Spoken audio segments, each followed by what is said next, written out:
So there's a term in biology called bioavailability.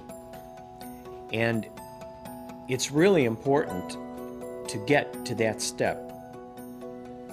You can put something in a pill and you can take it, but does it really do anything to you? You can drink a glass of orange juice, but does it really do anything? You can swallow a vitamin, but does it really do anything? I mean, if you think about it, most of us walk around through our lives and we take a vitamin every day just in case, because there aren't too many studies that tell us, well, if you take this 1 hour later, your such and such level will change. We wanted to look at Sozo in a way that could give us a vision of where to go with our research. So we decided to do this acute clinical case discovery study. It's not a long 90-day study that shows some structural change in the human body. The purpose of this study was simply to have people not eat from midnight till the time they came to the lab in the morning, so they would come in a fasted condition. Their metabolism had settled down. We would draw some blood, and then we would give them a dose of Sozo, a 3-ounce dose. Or we would give them comparable dose of a placebo.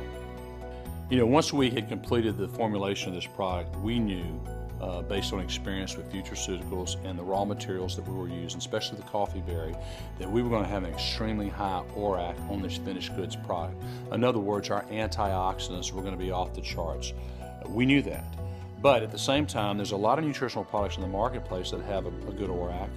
But the question is, once you open that product up and you consume that product, does it survive the gut? Do those nutrients survive the gut, get into the bloodstream? In other words, is it bioavailable entering in the bloodstream? And it's interesting because neither the people who were ingesting nor the people who were administering knew whether they were participating in the Sozo leg or in the placebo leg. That's called a double blind. So it's double-blind, placebo-controlled. As soon as they ingested the material, then every half hour for 4 hours was another blood draw. And so then our biology team later could prepare the serum from both groups, all the sera, and run a series of analyses to see which of dozens of blood markers were being affected.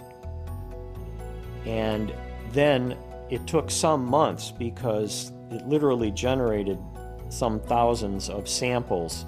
If you take all these people over the course of every half hour, and then you're running all these tests for all these different blood markers, and you run it in triplicate in order to have a high degree of accuracy, it runs into a lot of testing. So we did exhausting testing on this. And we're pleased to say that we got some pretty exciting results. We're very pleased that in 5 biomarkers, we saw a statistically significant change, and it was statistically significant over the placebo. For an initial study, that was very impressive to us.